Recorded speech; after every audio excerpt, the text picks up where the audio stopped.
Alrighty. So, to the video website thing real quick, and then I'm gonna tell you the Pate story.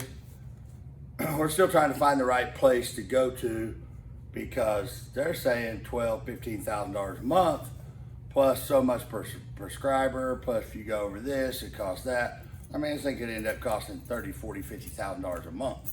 So we're working on that to get something that'll actually work for me to be able to interact with you guys. Because if I can't read your answer, or if I can't read your post and do live feeds and interact with you guys, then I mean, to me, what's the point? If that's the case, I'll just post videos on the page you guys can watch, or on the website, outoftimemotorsports.com. You guys can just watch them there. So, Pate Swapmeet. The guy that taught me how to hustle cars, John Snowden. If you guys remember Alice Cooper's makeup, he wore his beard like that. Long hair, from New York, funny as hell. John smoked weed all day, every day, continuously. And we put a camshaft in a guy's truck and made a little money on it. And John goes, hey, we need to go to this Pate Swapmeet. Neither one of us had the money to go.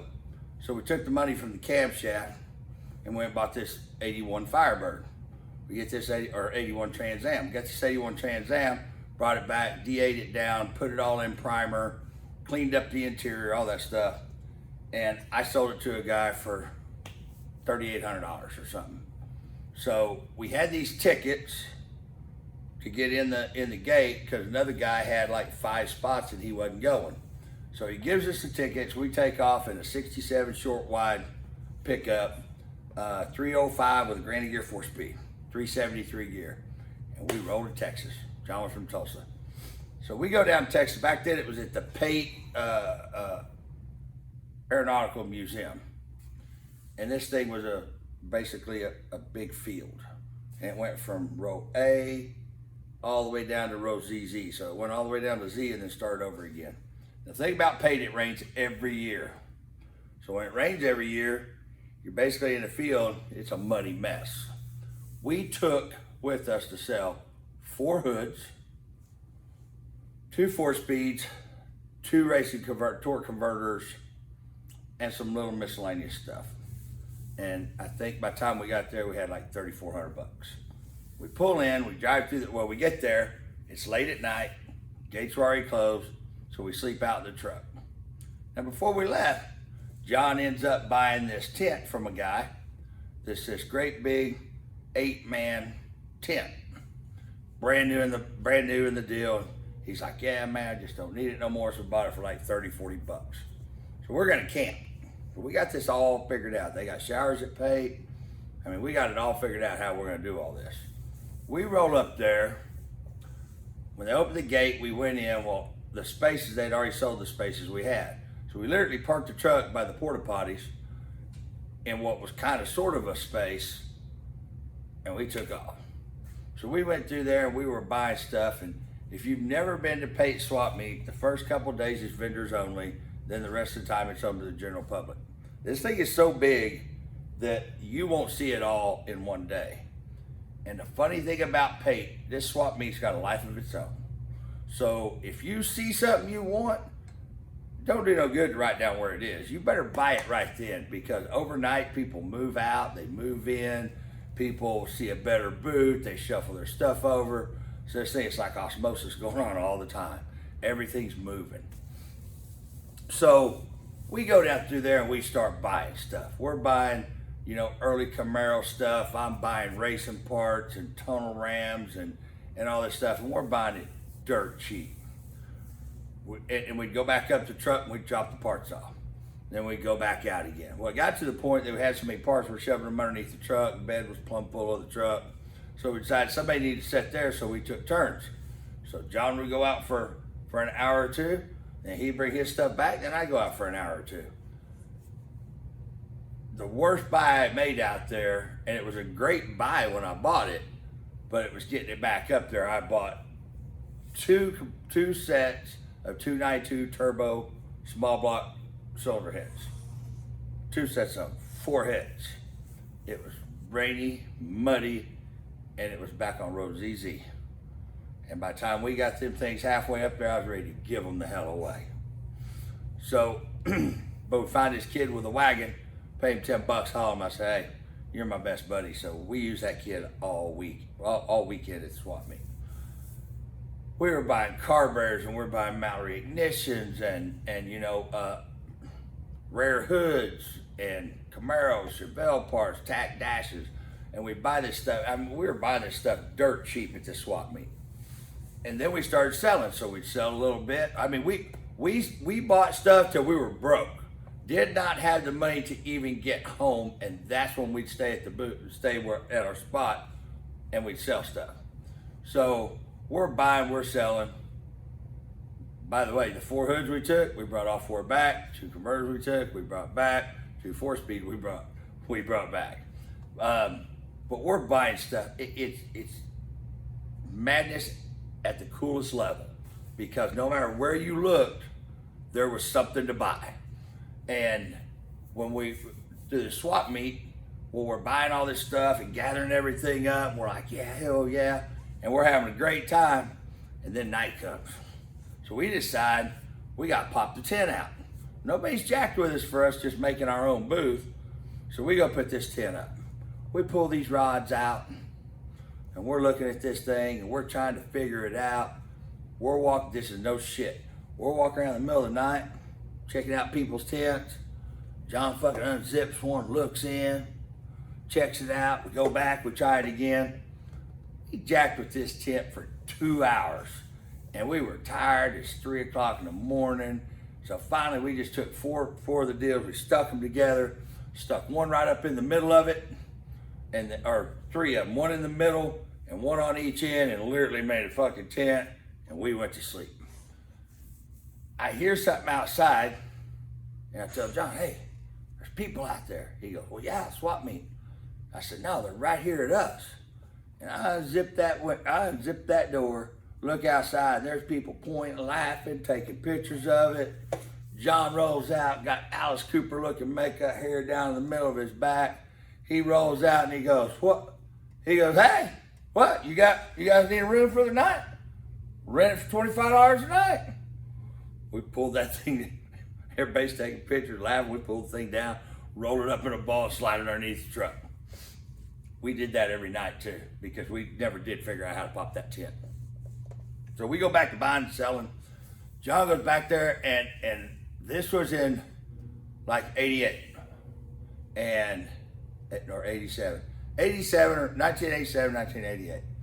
And this guy had a fire or Trans Am front clip, doors, blah, blah, blah, blah, blah, blah, off of an 86 Firebird. John goes, I know this shit's hot. And we're sitting there looking at it, and it's choice. It's like brand new stuff. John had bought a Firebird that needed a front clip. John also had a salvage yard that we partnered up and bought and sold cars and crushed cars, all kinds of shit. But he tells this guy, he goes, hey man, he goes, I'm gonna need you to write me a receipt. Guy said, no problem. Guy said, I need your driver's license number on it. He said, no problem. So we bought the front clip. Bought a bunch of stuff from this guy. Bunch of stuff. We got about a Swapmeet. We're buying, selling. I mean, we've got stuff. Well, when we went to leave through all this fiasco, and I mean, we're buying, we're selling, we're going broke, we're coming back. You know, we're laughing. I actually, the third time we spent all of our money, I stuck like $200 in the backside of my wallet. And when John one time he goes, hey, you still got that 200? I said, no, dude, I'm not gonna get stuck in Texas. I got us enough money to get home, and I wouldn't give that up.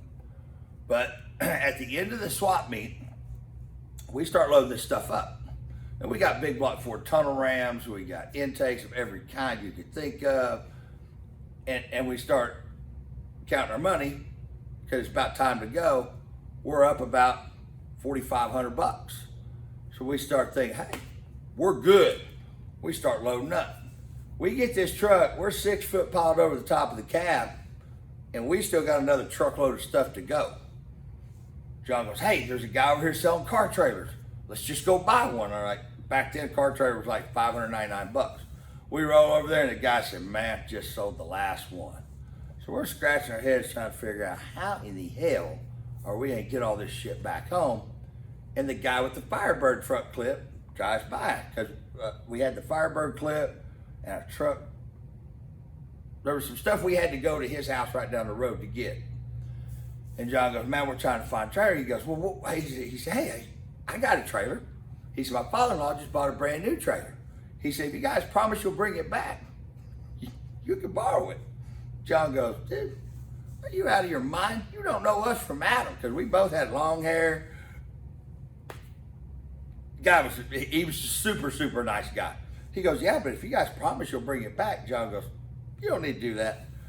He said, let's go find a trailer. So we're driving around, we're trying to buy a trailer. We're looking at every pile of shit, anything, pickup trailer, whatever that we can find to try to get our shit back home. And that guy's trying to help us. Well, he can't find one. So he says, hey, his wife had a 69 4-door Nova. He goes, we can pull the back seat out of that Nova, and you guys could put stuff in the back floor bed, and you put stuff in the trunk. You guys just, when you're done, bring my wife's Nova back. And John goes, you want to sell the car? He goes, oh no. He says, I don't think my wife has to drive. So we passed on the Nova deal. But he goes, hey, my neighbor right over here, he had a Dodge frame that used to have it was a tow dolly. Somebody took a pickup frame and made a tow dolly. So we go over there. Now we're at 2:30, 3 o'clock in the morning, knocking on people's doors trying to buy a trailer. And this guy goes, yeah, I got that. Let me get some clothes on. He comes out there, and it's a 49 Dodge frame with a tongue welded on it, 2 bald tires, a straight axle, the front straight axle out of the Dodge pickup. It was actually the front end of the truck, and they cut the frame and put a deal on it. So I asked him, what do you want for it? Because John's going, well, we get some plywood, put some plywood on it, build some sides. And the guy said, $200. This thing wasn't worth $25 across the scales, which is all it was actually good for. But he knew he had it. He knew there was none. That was the only thing at 3 o'clock in the morning we were finding. So as bad as it killed us to do it, we paid this $200. We take this thing up. The guy gives us a sheet of plywood with it. The guy with the Nova that we bought all the Firebird stuff from, he turns around and literally we needed some sides. So he jerks his fence post, cuts the chain link clip, and pulls the 4 fence posts out of his yard, and we stuck them through the plywood and baling wired them and sheet metal screwed them. Oh, this thing was hideous. And then we put all the hoods on it, and we started stacking parts on it, plywood sides, straight up Sanford and Son. To the point that we pulled over at the Oklahoma-Texas rest stop and went to sleep because we were tired. Highway Patrol knocks on the window. He said, where you guys coming from? I said, Texas. He said, where are you going to? Tulsa. He said, good, get this rolling pile of shit off of my highway, and I don't want to see you guys again. Because I'm telling you, dude, guys, when I say the cab was piled 6 foot over top of the cab, and we had ropes running across, bungee cording this stuff in, bungee cords and rope and net, and then we had this trailer that shook and bounced and rattled, and we got all this shit piled 5 foot up on top of it. Straight Sanford and Son. Oh, let me go back. So we're standing there, and I told you John smokes pot all day, every day. And we're standing there, and we're looking at some parts. And John, of course, he calls it buffing a bone. He's sitting there smoking, and he's just got this habit of doing this. So he's sitting there, he holds it over to this guy standing next to him, and I look over and I went, oh, shit. Deputy Sheriff. And I pat John, John, look.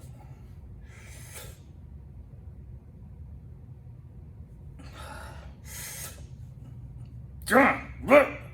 He looks over, sees the sheriff, and he goes, no? You have a good one. Talk to you later. And walks off. The guy just stands there looking at us. I told John, I said, what the fuck is the matter with you? He goes, what was I gonna do? He said, I've been trying to offer him that joint 3 times. He didn't take it. He said, I figured I might as well offer him one more time. And if we got clear of him, we were good to go. Guy was just really that calm and cool about everything. So we get back home and we start selling this stuff.